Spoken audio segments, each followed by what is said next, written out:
Have you ever been part of one of those huge, game-changing projects, only to watch it just, completely go off the rails? Yeah, you're not alone. These big strategic programs are incredibly tough, and the stakes? Well, they couldn't be higher. But what if you had a survival guide? A proven way to navigate all that chaos? Well, that's exactly what we're going to dive into today. The 7 core principles from MSP, which stands for Managing Successful Programs. It's the million-dollar question, right? Or, let's be honest, usually a billion-dollar question. Why do so many of these ambitious, world-changing programs just completely fall flat? If you've ever been in that situation, you know it almost always comes down to a few common, critical, and totally avoidable mistakes. And here they are. It's like a greatest hits of disaster, isn't it? You've got weak leadership, no clear vision, people forgetting why they're even doing the project in the first place. The main thing to see here? These aren't just random problems. They're symptoms that show you're missing a solid framework. But don't worry, we're about to fix that. And here is the fix, the MSP principles.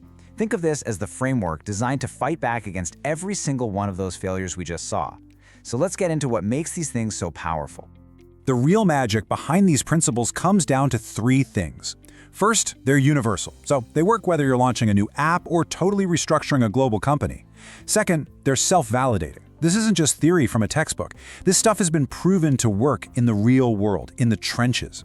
And maybe most important of all, they're empowering. They give you the actual tools you need to lead change, not just manage it. And this is where it all clicks. Look at this. On the left, you've got all those classic project killers we talked about. And on the right, the specific principle that directly solves it.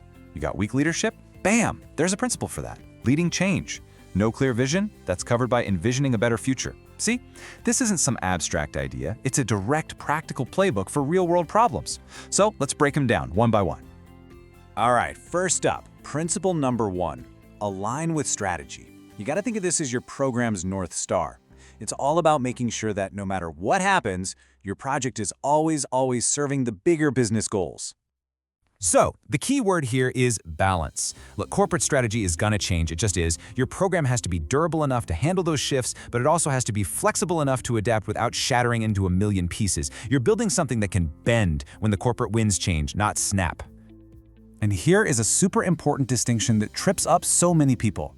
At the program level, the big picture, you absolutely need that flexibility we just talked about. But for the individual projects inside that program, no way. Absolutely not.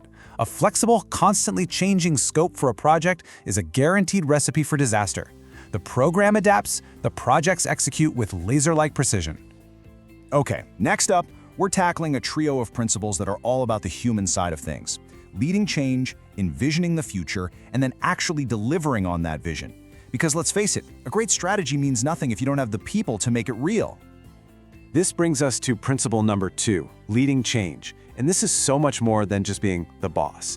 It's about taking concrete actions. It's giving crystal clear directions so everyone knows which way is forward. It's building trust. It's getting the right people in the right seats. And this one's huge. It's about being comfortable living with a little uncertainty. The best leaders don't pretend to have all the answers. They just create an environment where the team can find them together. And all that leadership has to point somewhere. Which brings us to principle number 3, envisioning and communicating a better future. This quote just nails why it's so important. If you don't have a clear, compelling vision that you talk about all the time, you just leave people confused. And you know what confused people do? They don't buy into big changes, they fight them. That vision is the why that fuels the entire program. Okay, so you've got strong leadership and a clear vision. Principle 4 is about making it real. It's called designing and delivering a coherent capability. Just think of it as the blueprint for your new reality. It's not just a checklist of things your projects are going to deliver. It's the answer to the big question. What will our organization actually look, feel, and work like when this is all over? It's what ensures all the different pieces actually fit together to create something that works. So we've covered strategy and we've covered people. This final set of principles is all about the bottom line, delivering value. This is the value equation that proves your program was actually worth all the time, money, and effort. And that leads us to principle number 5, focusing on benefits and the threats to them. Now this seems so obvious, but you would be shocked at how often it gets forgotten. We get so caught up in hitting deadlines and checking off tasks that we forget to ask the most important question. Are we actually delivering the value we promised? Success isn't just finishing on time. It's getting the real-world benefits that justified this whole thing in the first place. This simple question is the absolute heart of principle number 6, adding value. I mean, think about it. If all you're doing is coordinating a bunch of projects that could run perfectly fine on their own, then what is the point of the program? The program itself, that layer of coordination, has to create some kind of synergy or value that wouldn't exist without it. So it really boils down to this simple, brutal math. The value added by the program, the strategic oversight, the coordination, the risk management, that number has to be greater than 0. If it's not, if the program is just another layer of bureaucracy, then you should shut it down. It sounds harsh, but it's a completely necessary calculation. And finally, we've arrived at our 7th and final principle, learning from experience. A program isn't some static plan that you execute blindly. No, it's a living, breathing thing. It has to constantly be looking at itself, figuring out what's working, what's not, and then adapting on the fly. Every single mistake is a lesson that makes the rest of the journey that much better.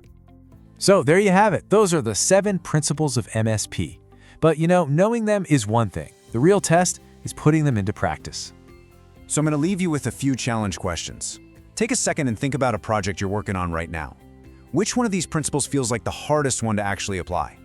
And maybe more importantly, how could you pick just one of them, say focusing on benefits or learning from experience, and use it to make a real difference, like tomorrow? Because that right there is where survival begins.